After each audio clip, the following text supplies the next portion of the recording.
Hello, everyone, and welcome to another episode of Happy Life, all about relationships.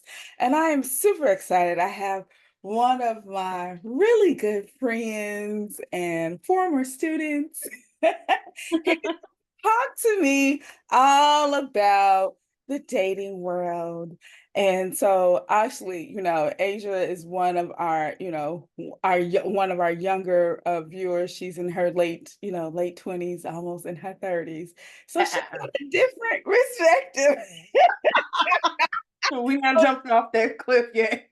No, you're not 30 yet. You're not 30 yet, but she will be soon. You got a couple more years. But anyway, but no, so she has a different perspective. And I told you all on this podcast, on the show, that we would talk about many different perspectives, many different ways of looking. And so without further ado, Asia, come on, talk to us. So tell us a little bit about yourself. So my name is Asia Simone. I also go by Siren. I am a birth doula, death doula, herbalist, farmer, as my grandma liked to say. And I am also a graphic designer by day. I'm currently pursuing my master's, and I am exploring herbalism as a way of healing the Black community, healing my community around me, and also treating Black birthing mothers in this space to make sure we survive our birthing experiences and create better ones. Yeah, so we want to thank you, Asia, for joining us today. No problem. I wanted to have Asia on because, like I said, we wanted to talk about a different perspective, the dating season and so forth. So we're going to talk a little bit about, so all of us have gone through this journey. So this week's show is all about like how to heal and what that healing process is like. So once you've gone through the heartbreak, we all been there. We all been through the heartache. We all was like, I'm not doing this again. I'm done. As I would say, we all had that strong cutoff game. I'm over. I'm gonna be by myself. It just happened. This has happened, and we really kind of was like, I don't know, God, it's just really for me because why I keep getting all these interesting characters that just don't fit me. They come in the right package. Well, they seem to come in the right package. And then once you get to know them, you realize, oh God, they nothing in the like what the package produced. So with that being said, so Asia, let's talk a little bit. Let's start from the beginning. Let's talk a little bit about your dating journey. What kind of got you here? So we've known that you've gone through a lot of different things in relationships that would have made the average person say, I'm gonna be by myself. And so And let it has. And it has its moments. I think that dating for me, obviously I've been super young. I've been dating or doing whatever we call dating today, right? And trying to like figure out what my stride is, right? Because you get stuck, specifically Black women get stuck in this trope of, well, being a good partner is X, Y, and Z, and like being a partner also is very akin to being subservient to somebody. Mhm. And it's always like, well, you have to cook, clean, do all these things just to, and then you find yourself trying to live up to this idea, and you're not getting that reciprocated to you. So dating has been quite interesting because I've gone through the little tests with God, like, okay, God, I messed up in the last one. Let me ask for what I really want, thinking that that was what I really want, not understanding you got to be as detailed as possible. Yes, you do. Because just because you ask for emotional intelligence does not mean that's going to work out in your favor. It does not mean that's going to work out in your favor. That person could be emotionally intelligent and abusive. And it can work out that way where you're like, oh, hold on, wait a minute. You're manipulating me. What's going on here? And that's not what I asked for. So, I mean, I've been in a solid good, I would say a good 5 relationships where I've been like, okay, there you have to really take the meat and leave the bones. Not everything you can take with you, and some things can be traumatizing, but we have to kind of move forward and out of those things. And I think that just in my own personal experience, being able to like have a point of self-reflection and be like, now you didn't have no business over that. Yeah. You what was you did that why? You did it for the plot. And it's okay to admit you did it for the plot because you ain't had no business over there. Everybody around you was like, you don't have no business over there. But my little stubborn self will be like, I'm gonna do what I want to do. And then what I want to do came back having to lick my own wounds, and everybody be like, yeah, we love you, but you a fool. And it's okay. It's okay. You have those moments, but I think that dating is trial and error. Like you're not gonna get, like, some people are lucky enough to get the person that they can grow with, expand with, talk through things with, and that is amazing, right? Off the first one.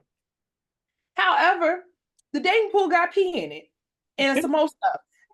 So there's no telling what you're gonna get. You may go fishing and get a shoe. So like you kind of have to have that ebb and flow and also be, I won't say limiting and like, okay, I'm gonna put all my effort into this one particular person, but more so like, hey, I'm dating intentionally. This is what I want. You off the bat aren't showing signs of that. I'm gonna send you about your way. I'm seeing you back into the pool because we are just incompatible. And I think the more I have dated, the more I've gotten to that point where I'm just like, yeah, no. And I've gotten really good at it, I would say. A Like, little too good at it. a little too good at it because like I've known her for many years, so we won't go into all the details. But the truth of the matter is like what you're saying is true. I think it's the dating intentional piece that is key and important.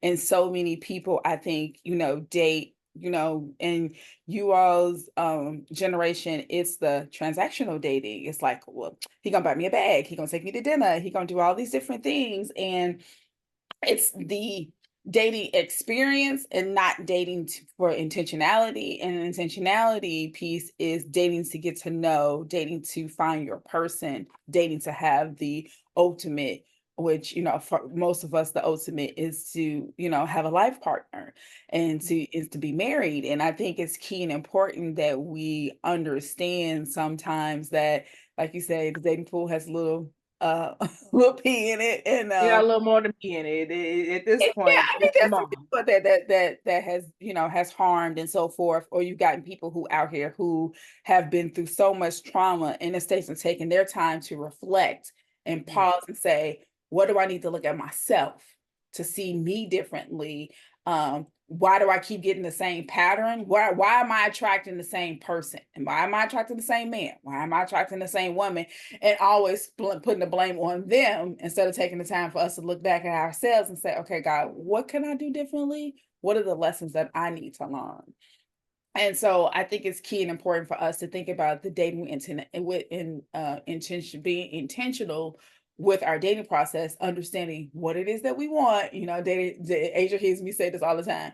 What is that you want? What is it you're looking for? And like Asia said, being very specific about what that is key and important, because you can't just say, I want him to be 6'2", good looking, and a smooth talker, because that's Maybe what there you will get a devil in a handbag in a minute. right. In minutes. I think, but also it's also really important to know what you don't want. Like, I think people have like kind of roped off, well, I don't want this, I don't want that. No, but when you really know what you don't want, you're not gonna allow the pretty packaging to get past just because, oh, I know I don't want these things, but they have these other things, these superficial things that you probably been like, I could probably live without. To be honest, I could probably forego that. That is not as important. But like, what are the values that I really need to see in this person? And if you're not even in the same bracket of thinking those things, I can't. There's nothing for us to talk about because at this point I'm doing this for the plot and I know why I'm here. I'm over here just living in blind bliss until I get tired. And Yeah. that is no way to even start a relationship, but I also know myself. I'm very much so cut and dry, very decisive. I tell people all the time it take me 3 days. I'm gonna figure it out in 3 days. Now, what you do in 3 days, that's your business. But if I figure out and I get a whiff of you got to go, like I'm out of here. Well, yeah, it's funny because I tease her all the time, y'all, because I told her cutoff game, she is the youngest person that I know that her cutoff game is like, you got 5 seconds.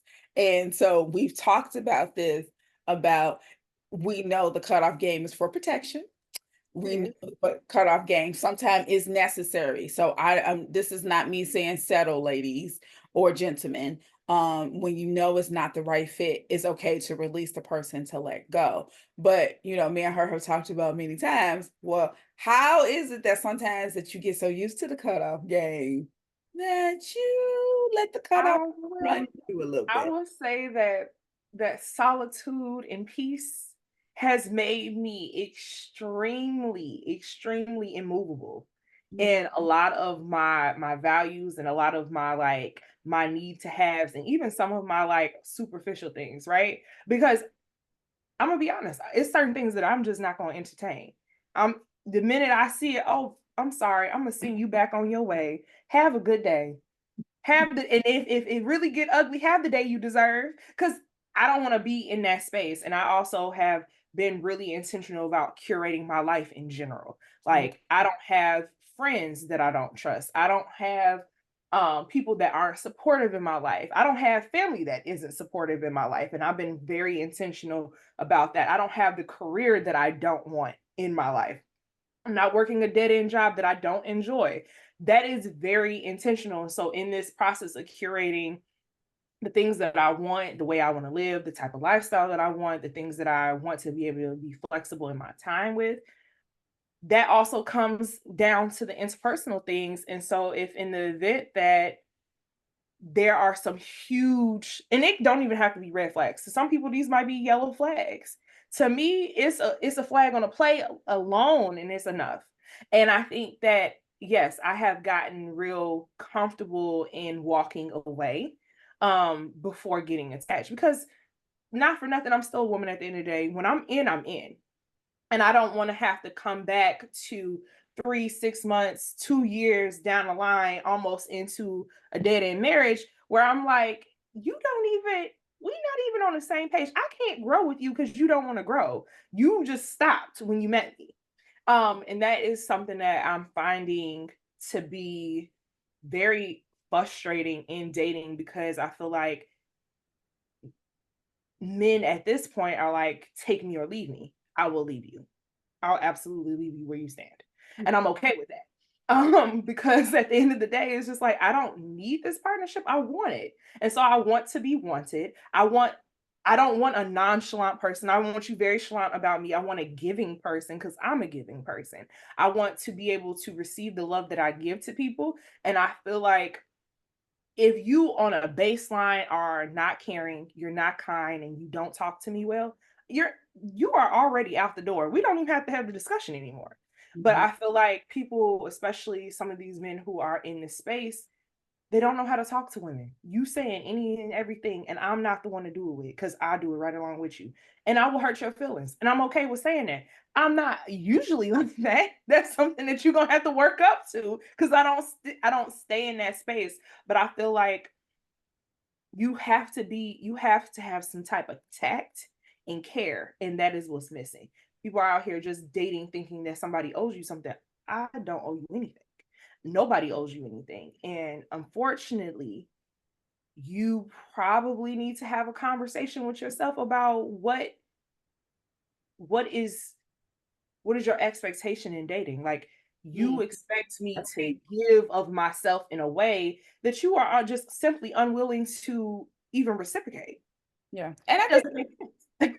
true. And I think that's key and important. I don't want anybody to think, yes, Asia's bold, she's straightforward and she's direct. And sometimes that's not always seen as a positive trait. It However, is however, what I can say is that I think some the experiences that we've all had to go through at some point has made us a little bit more choosy when it comes to relationships. We are game of what we're going to allow, what are red flags for us. And I'm gonna ask Asia give us a couple examples of her red flags so we can kind of get a better understanding of that.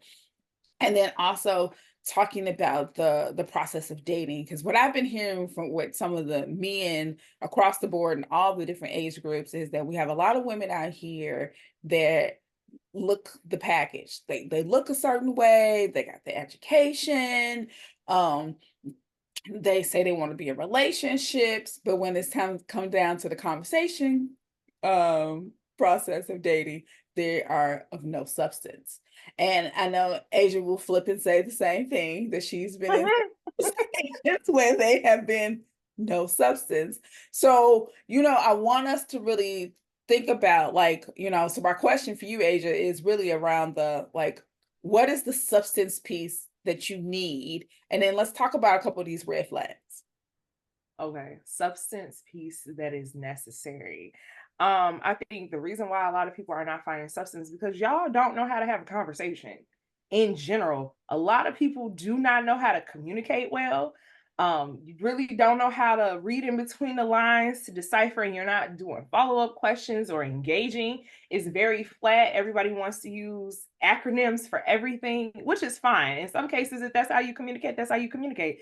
However, when getting to know somebody, is just like, okay, I really want to figure you out, or not even figure you out. Like, I don't want to answer 20 questions about what my favorite color is. Like, Mhm. you could look around my house or in a picture or whatever to figure that out. Ask me about something that's just like, what's in the news, what's going on. Is it because I'm a sapiosexual like that? I need you to pick my brain. If we can talk about something super outlandish and just run with it for 20 minutes, I am all involved, and you learn more about a person that way instead of having conversations about what's your favorite food and when's the last time you went to the movie. Nobody cares about that. No, nobody cares about that. I No, don't even want to talk about that. Like, unless it was like, oh, I went to the movies on Friday, I saw this really good movie, and I want to talk about all those little moving themes in that. A lot of people are not having those conversations because it's like, okay, what's your favorite song? What's your favorite color? Okay, can we go out? And then we go out and we sitting up here staring at each other because nobody wants to say anything because there's no rapport built. Mhm. It's kind of like, it's like going into a job interview and you like, or going into a new job and you trying to figure out who you can vibe with. And like, oh girl, okay, I learned this about such and such. And oh, you like basketball, I like this team too. Have you seen this game? And it has to be that. But we don't apply that to dating because it's just like the the understanding is that I just want to get in your bed. Like, that's really what it boils down to. And unfortunately, when that is what's on the table, if you are dating women who front facing operate like that, that's what they're expecting. Okay, like, wrap this up. I really don't care. I'll get to know you later, type thing. Whereas there are some men who are exactly the same. Whereas we just not communicating like that. That's not something that I don't even want to entertain that conversation anymore because you find yourself in spaces and in places with people that that's all they have to offer.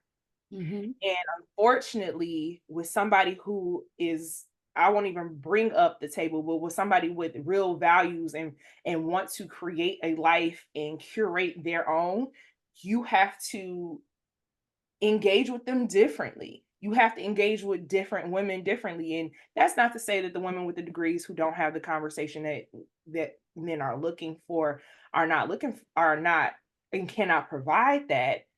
It's just simply saying that, okay, you need to take a step back. Why are you reaching out and how are you even presenting yourself? That's also a thing. Because just because you present yourself in a particular way does not mean a woman is going to become an open book. Yeah. Yes, there's women like me who is going to sit there and talk and do all the prodding and pulling. That's extra work. What makes you think I want to do extra work in dating? I'm working 2011 jobs back here. Like, I'm not trying to pick up nothing else. So, like, how are you even approaching the situation? And that goes for myself as well. Like, if I'm not putting in the effort, why would I expect the effort back? But if I'm also trying to pull a conversation out of you and all you have to say is K, we have nothing to talk about. Clearly, we are mismatched. We are misaligned. Our communication styles are different. And that's okay too. Yeah. And I You think have to know when to fold it. that's key and important, because I think a lot of times people go on dates and you get so hyped up, and I wrote this in the new book and Happy Life, and I said, okay, ladies, don't shoot me, but I said, before you go and he take you to Shay Shay Foo Foo and spend all this money on you, and he took you here, and you bragging to your girls about, oh girl, he did this and he did this. Do you know him? Have you went on the coffee date? Have you went on the let's go for a walk so I can get to know you? Have you spent the time on the phone, not going anywhere, y'all, having a conversation. And I know people was like, what do you mean? Because I think it's key and important, because I think in today's society, we get so wrapped up on the things, the dating experience. You get a vibe and a feel from getting dressed up and getting all pretty and looking nice and getting that new outfit versus, vice versa, getting them new J's and be ready to, go out and have a nice dinner and enjoy yourself. And then, and then you get to the, oh, he was really polite, or, he opened the door and all these other different things. And like, okay, this is good. But again, you get to dinner and you can't talk about anything.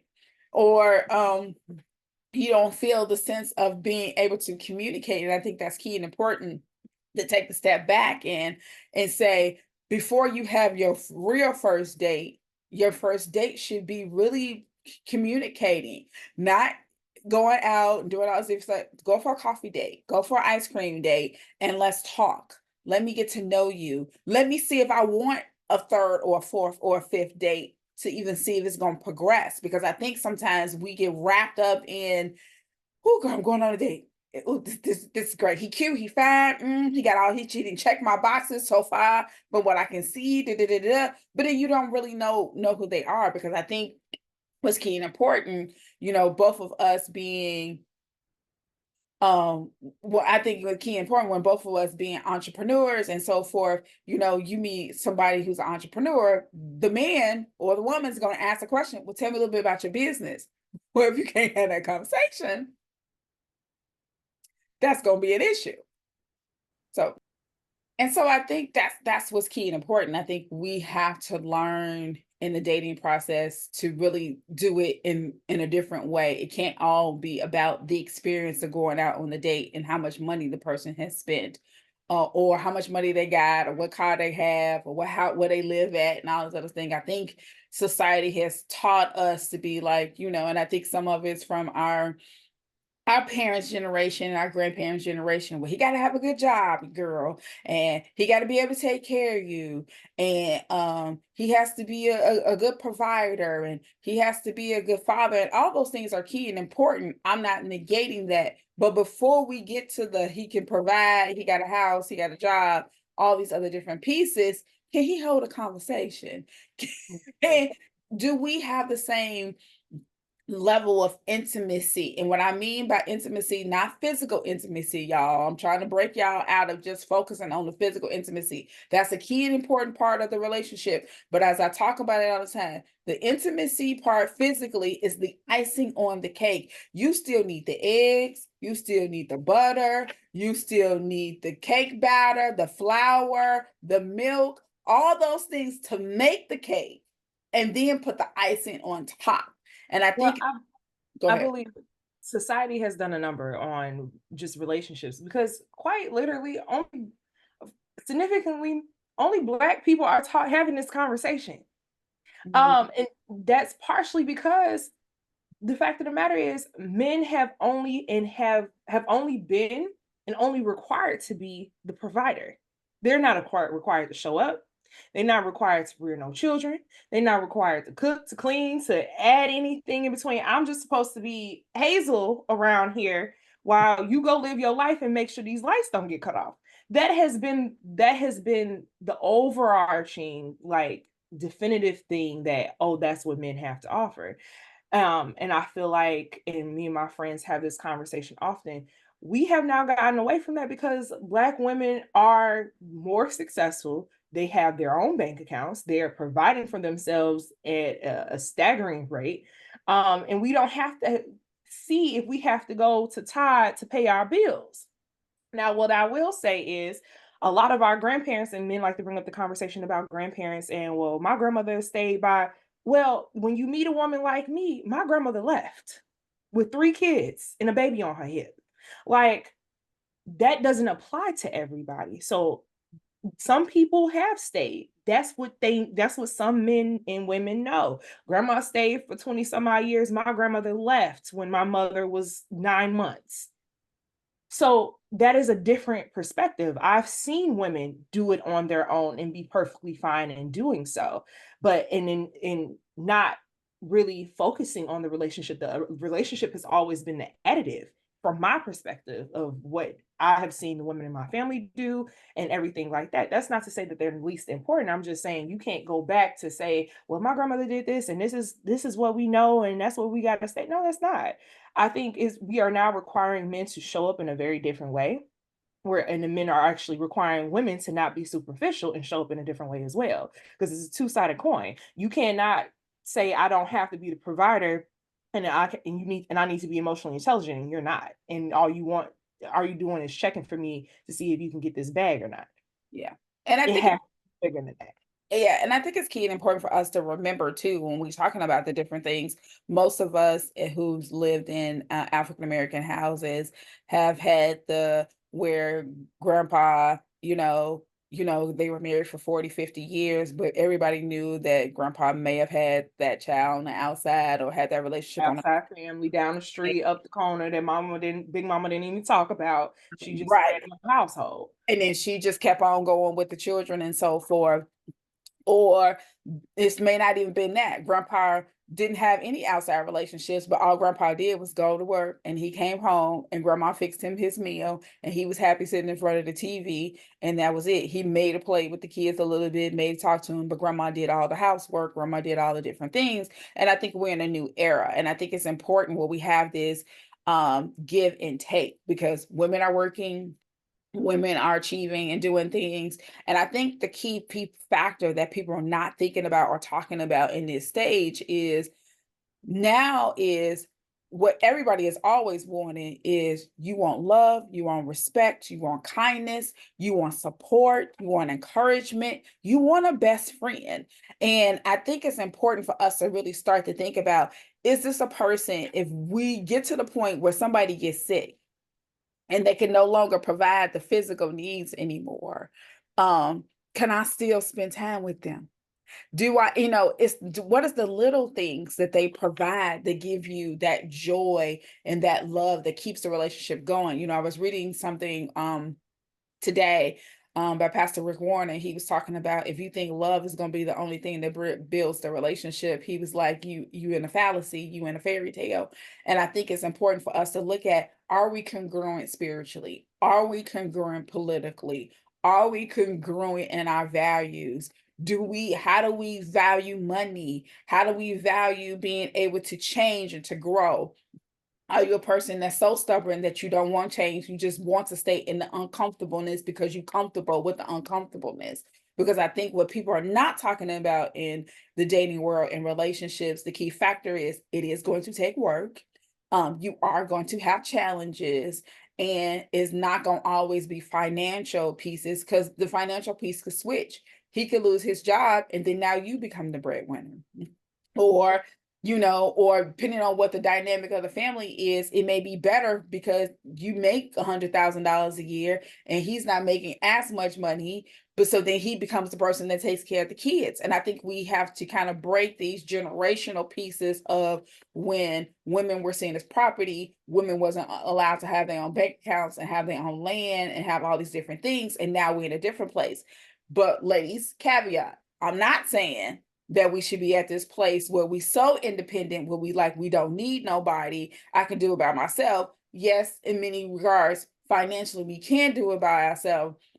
However, you still want the companionship, you want the friendship, you want the relationship, you want somebody you can laugh with, somebody you can tell that joke to, someone you can share that TikTok with, somebody you can share your innermost vulnerable secrets with. And I think this is what we're talking about when we talk about in the dating game, really getting true and being open instead of playing these games on, okay, what can I get? But I think yes, women have to be more flexible, but I think that's where the need and the want comes in because I'm very intentional on language. Mhm. I need these things met. My baseline, whatever that monthly toll is, I need these things met. Can I do it on my own? Yes, I know how to sustain myself. I can do it on my own. I'm paying my own bills. But it also comes down to there are specific things within that where I don't want to worry about those things. I don't want to have to be in relationship with somebody and still having to pick up the little things. Ledisi always in that song, she's like, how can you add to me? Are we just here? just moving about, like bouncing off of each other? Or like, am I making life like physically, mentally, emotionally, and spiritually easier on you to exist in? No matter what your daily or monthly load is, what does that look like? Does it feel like peace? Can I come to you and seek solitude in you when I can't find it anywhere else? And I think that people are getting stuck in this little like nitpicky conversation of, well, who's bringing what to the table? And no, like, what type of partnership do you really want? And this also starts with self-reflection. You cannot get in any good relationship without taking a hard look in the mirror, because Yeah. everything that you're looking for is also the same thing that you're running from in yourself. Yep. And I think it's key and important to realize what are we attracting. And, and Mhm. I say this all the time. And, we'll be doing a class on this. What are you attracting? Because I think we're not taking the opportunity to step back and say, okay, how am I coming off? Because we are always quick to say, oh, it's that person, it's that person, this person. But if you've been in 5 relationships and all 5 relationships have ended the same way, the person that is a different person has said the same thing over and over and over again, when are we going to take the moment back and say, oh, it's me. I Mhm. need to work on this thing. And, we also say, and I talk about this in the book too, they tell you the best way to get over someone is to put another person under you. No, that's a fallacy. That is a lie. It is That's not. It will give you great distraction at the moment, but it will not give you the healing that you need to get to the successful thing that you actually want. What really is going to help you for you to take the time of pause, reflect, realize, what am I doing wrong? Asking God, okay, God, what am I doing wrong? What are the lessons that I'm not getting? Because obviously you having me to repeat the same thing over and over and over and over again. And why is that? And how can I do this thing differently? I think one of the best lessons I learned from, I was married for 25 years.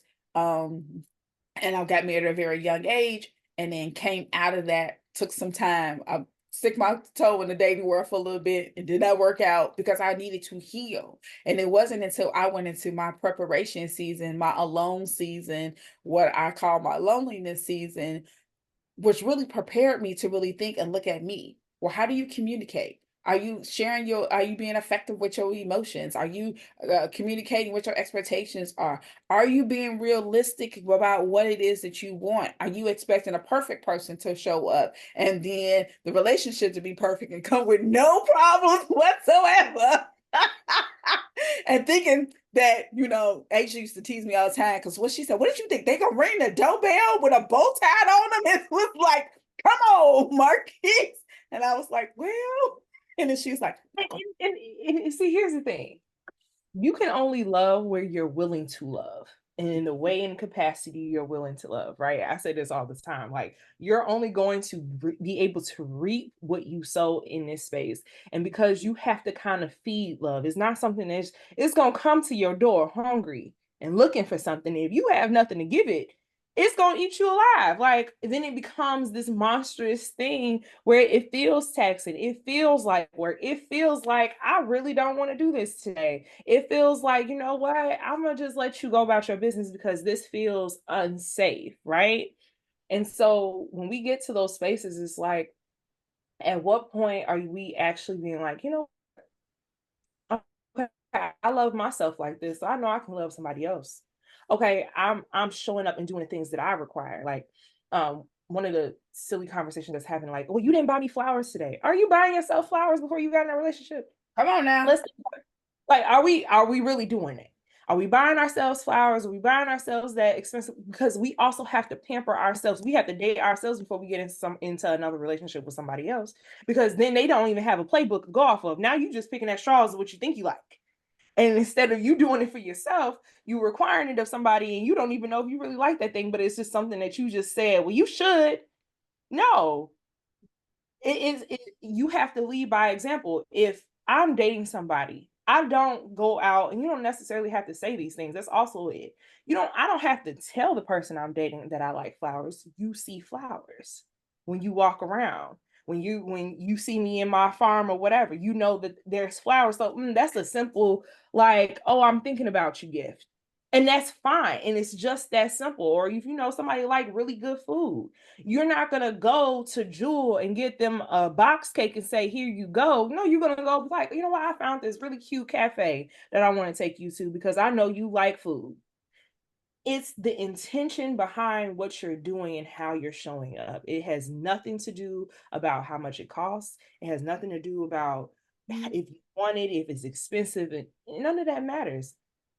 If you have already shaped your life to be this, it's easier for whatever partner you're going to have to also replicate what you've created. And that also goes back into how do you add to me? Because now I'm not having to do it for myself because you're here doing it for me. And I feel the appreciation because I know what you paid attention.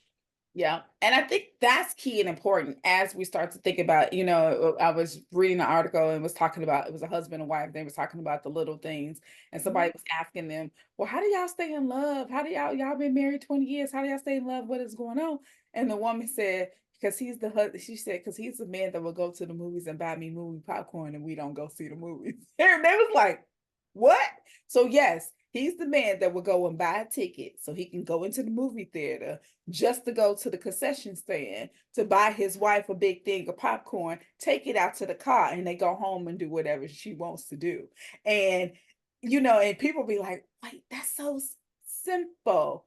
It's the little things. And I think, She would do it for herself. And then that she probably also was doing it. And he was like, what is wrong with you? And right. he's like, I just like movie popcorn. Okay, you like movie popcorn. And so on a rainy day, I know you don't feel well. You know what? I'm gonna go get her some movie popcorn and cheer her up. That just it's just that simple. And it's also with men. Like women do it often, but we don't necessarily think a lot into it. Sometimes it's just shut up and watch the game. It ain't got nothing to do with you. You just there sharing space. That's one of my favorite things to do is to be working in space, not saying a word. You can watch your game. I could be over here tinkering on my computer. That to me is the greatest piece of intimacy you can find Mhm. because it's quiet, it's mundane, it don't cost you a thing, but y'all in space together. Right. That's what's important. And I think people have lost the little things. Like you can go out and get all the lavish things. We all want to be spoiled to a degree. And I wholeheartedly believe you should spoil your partner. That's just what it is. I want to be spoiled. I'm going to spoil you. Because I tell people all the time, don't give me an idea. I'm going to get it. I'm going to get it. I'm going to show up. I'm going to say, hey, on that random Tuesday, yeah, I bought you this thing. Like, here you go. And one of the things I wanted to say about that is too, even with me and my significant other. So with me and my significant other, what we have learned to do, and he's kind of started peeping game now. So we will have conversations about everyday things, and I have a running list, y'all. So he'll talk about a childhood memory or his favorite number or his favorite this or whatever the thing it is. And, oh no, oh, I always love that thing, da, da, da, da. And I write that thing down. So when it comes to an average Tuesday, or it's his birthday, or it's the holiday season, or whatever it is, when I look to give him a gift, I go back to my list, y'all. And crazy as it sounds, one of the things that he loves Maurice Cheeks. He grew up on Maurice Cheeks, professional basketball player. He loves Mo Cheeks. So one of the things I gave him for his birthday was an autographed basketball card from Mo Cheeks. You would have thought I gave this man $1 million. He was, oh my God, oh man, oh, this was the best gift. You don't have to give me nothing else. And of course, I had more than just the baseball card. I mean, and y'all, really, I think the basketball card cost me maybe with shipping because I ordered it from Amazon. Maybe it cost me a total of $16 to get everything here. And he was like, "This is the best gift. You ain't got to do anything." And that's why I say it's the little things because he now realizes I listen to him. And ladies, that's the number one thing I want to say. If you're in a relationship and you're trying to figure out how to grow and how to develop and how to keep that spark going and keep people in this place, listen to your mate. It's this just listening to them, understanding like if they like cherry Italian ice and you just come home and say, oh baby, I was thinking about you. I got us some Italian ice for dessert tonight. You don't know how that warms a person's heart and helps him to be like, oh, my girl get me. Oh my God, get me. Because you hear your friends talk about what everybody ain't doing, and then you be like, shoot. That ain't my problem. Ain't the issue I got. Because my man will go get me, cherry ice cream in a But minute. it's also an agreement to be intentional with each other too. Like y'all have fostered a really good relationship and where y'all hear each other, but you also came to the table to be like, look, I know where we started, but we can't maneuver like this. This is not sustainable. And I think a lot of people are finding and stepping out of the sustainable conversation, because we can do all these little tricks of the trade to warm somebody's heart, but that's only going to last so long, because in the event that you do this right, you're learning this now, you've been in your relationship forever and they've been asking for the small things, you will do this now, you will piss that person off to no end. But that's also on that other person to say, you know what, you're not reciprocating the energy that I am looking for. So either we're going to have a conversation to check in and to really maneuver, or I'm going to leave. And a lot of people don't want to leave. Y'all want to be like grandparents, 24 years stuck up in something, ain't moved, ain't said, hey, you know what? God got better for me, and move out the way. Because sometimes, now listen, I've seen relationships, y'all separate, get back together. It's a happy-go-lucky family. Everything works out. That happens. But you also have to be demanding of that for yourself. Like you can't leave the onus on somebody else to dote on you when you don't do it yourself. You can't leave that to just go, oh, I'm giving, giving, giving. You're gonna be burnt out. You're gonna be an empty cup, just dry as the Sahara, and that cup overflowing, water running down onto the floor. And you sitting up here, well, what about me? Right. Yeah. And I think that's key and important when we talk about our expectations. What are we looking for? Demonstrating those little things, but also doing regular check-ins. That's one of the things that I value the most about my significant other is we were dating for the first 3 months and we went for a walk. So that's one of our things. That's one of our little things.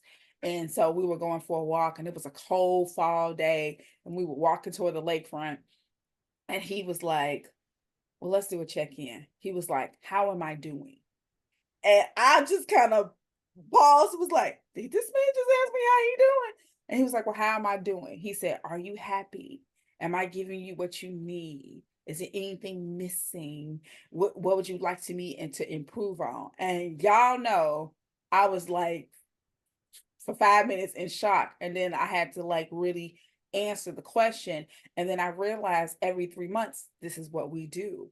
And because I think it's important for us to start to think about, we will go through everyday life in relationships. Oh, we good because they smiling and everybody seems fine, and you never do the check-in. The check-ins are so important, you all. They're so important in the dating process to check in, because you can't be married or in the relationship for 2 years and things still not working and the person don't say anything. So I think it's important that you establish, we going back to this intentionality. If you establish open communication and to being honest, and being upfront about what it is your needs are and how your needs are not being met, and it's intentional how you do this. You can't become yelling, screaming, cussing, acting a fool, throwing stuff, acting out. You have to say, babe, can we talk? Or can we do a check-in?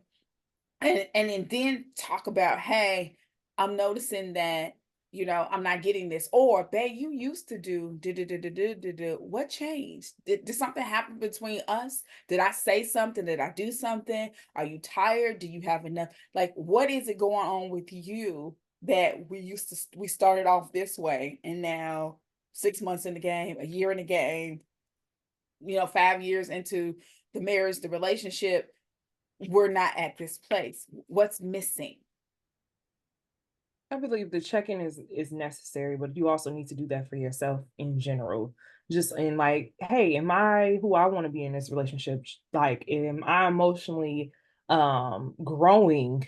Um Is there something that I could be working on that's external? But a lot of people want to just focus on the relationship and not realizing you got to be your own person outside of this relationship. Are you having that one-on-one time with your girlfriends? Are you checking in or going to therapy like you want to? Or are you doing your yoga? Are you having that moment so you can have clarity? One of the recent lessons that I had to come back to was sometimes you just need to hear yourself think, and you cannot hear yourself or be a sounding board or hear that little thought go off if you constantly have so many voices in your space. Listen, I'm all for girlfriends being encouraging in the spot. Your girlfriends don't need to know everything. Your homeboys don't need to know everything. Keep some things for yourself, but also it will limit the noise when you're trying to figure it out. Like if you have not decided that you leaving, don't nobody need to know that.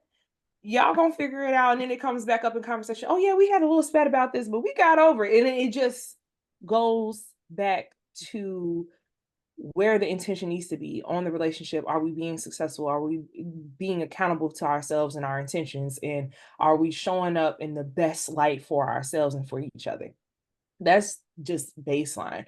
But I will say that we get lost in that because we always want to hear, well, how do you feel about this? And I don't know. And it's cool. But if you can't think about it for yourself or at least sit with it with yourself first before you include other people, it's going to be more damaging in the long run. Yeah. And then y'all have to also remember, unfortunately, everybody around you is not for you. Uh, So, and I say that because sometimes it's people we didn't been around. They've been our homegirl, our homeboys for years, and oh, we've been through thick and thin and everything together. And then all of a sudden, you in a relationship, and then they you start look a little too happy. Just a little too happy. well, they over in misery. They want to start foolishness in your stuff. So I think it's important for us to understand that, that this is why the word of God always talk about, it takes three, God, you, and your partner. Remember that. And I think it's important. I know we are individuals that like to vent when we upset or frustrated, or we want to bounce ideas off of each other. And I'm not saying not do that, but to an extent. And then you might want to say the caveat, I'm just venting. Because when you don't do those things, then your friends, your family, whoever your people are, will start to build this sense of who they think your person is, this animosity, especially when y'all going through. We know how we do. We get upset with our partners. We first thing we do is call our person and be like, and then y'all go back in, solve the problem. It was a miscommunication. And then next thing your girl or your boy be like, well, dog, I thought y'all was feuding. Oh man, we good. And they be like, well, didn't they just do so and so, so and so? I wouldn't have done that. And unfortunately, I'm the friend that never lets you forget it. Yes. I am. I never let you forget it. I don't do well with disrespect. I don't care where it's coming from. So the minute I sniff that out and I'll be like, wait, hold on. You said what? Oh, you better bet your bottom dollar I'm never gonna let you forget it. One, because I have a high regard for my friends and for my family. And so although I'm very, I wouldn't say territorial, but I'm gonna make you listen. I'm going to remind you of what your own personal values are. Like, are you okay with this being the precedent? Now, that does not mean y'all can't fix it. I'm not here saying that, but 9 times out of 10, if this is the 10th time they disrespecting you and this is the first time I'm hearing about it and it's bad, you might not want to tell me that. You might want to cry about that in your pillow. Do not call me. Right. And like I said, so it's certain things that I think is key and important. We'll do a whole show on not to have other people in your business because they'll be the first one to ruin your relationship in a heartbeat. Let them. If you let them. But I think it's also important to know yourself. And so as we get ready to wrap up, and I'm gonna have one final question for Asia in a minute, but it's just like I want us to remember that it's key and important for you to be intentional about your dating process.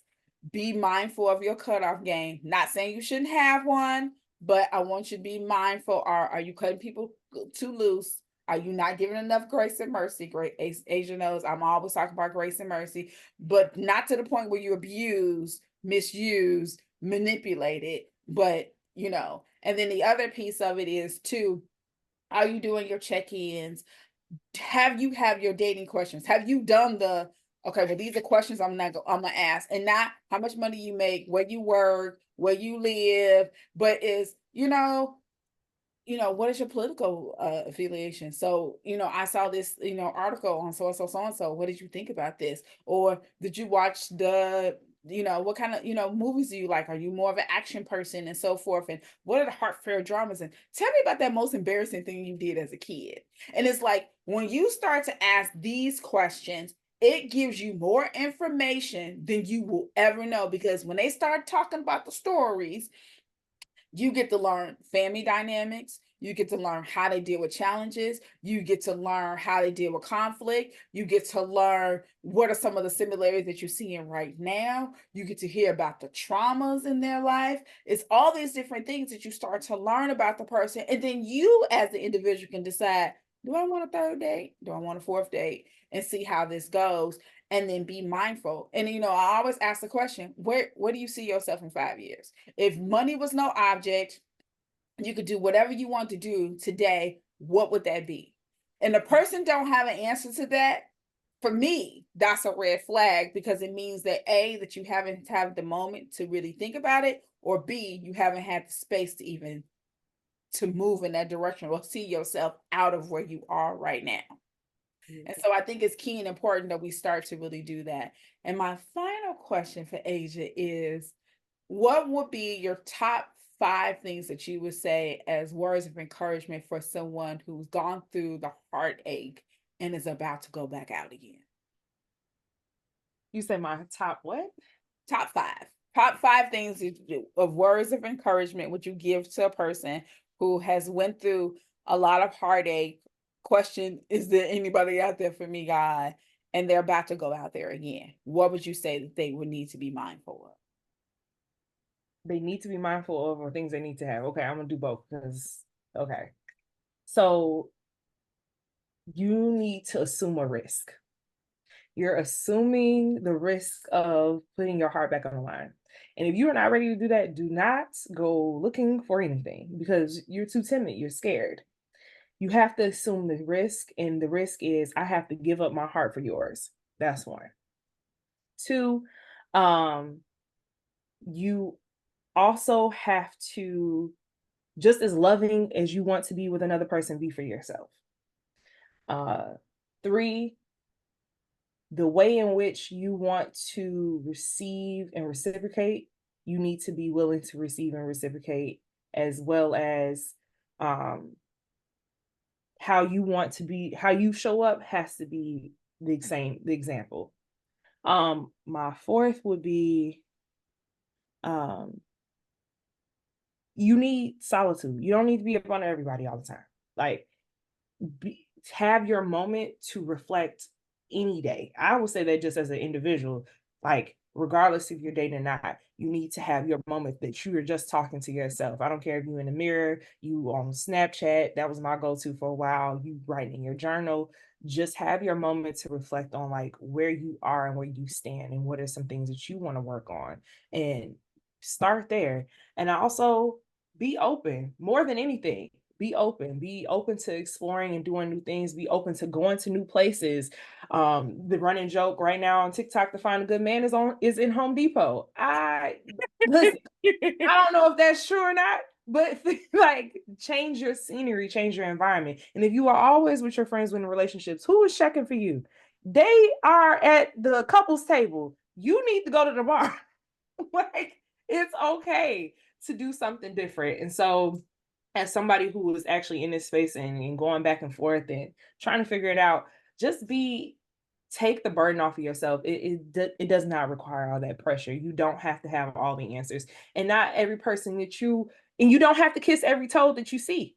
They're not turning into Prince Charming. I could tell you that right now. Just be mindful and be open to be like, okay, I want to hop around with you a little bit, but I want to go back home. Oh, you don't, you live over here. I ain't really rocking with that. I'm about to go.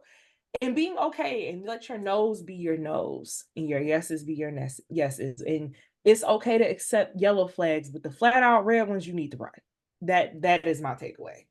So Well, Asia, we thank you again for taking the time out to spend time with us here on the Happy Life Relationship Conversation, all about how to have that healthy, happy dating relationship that ultimately will lead you to your life partner. So we're super excited for you spending time with us. And ironically, y'all, Asia took some tips out of the book for her top five. So I always want to remind you all, don't forget to get the Happy Life book, How to Find Yourself in Love Without Compromise. It's a phenomenal read. It's available on Amazon and Kindle. And we'll be doing classes very soon, starting this fall. So if you want to join the class, just, hit me up. Don't forget you can email me at bymarquise2021 at gmail.com. That's by Marquise at 2021 at gmail.com. Don't forget to also to catch me also on my other podcast radio show with Inspiration Word with Bishop Henderson and myself, where we talk all about relationships and walking this Christian journey and how God is preparing us to be our best selves. And you can see us on WVTC Radio. So definitely check us out. We love having opportunities to engage with you all and learn more about you all. So, again, thank you, Asia, for all of your support and coming on the show. We'll bring it back again, y'all, and see you all next week. Bye, everybody.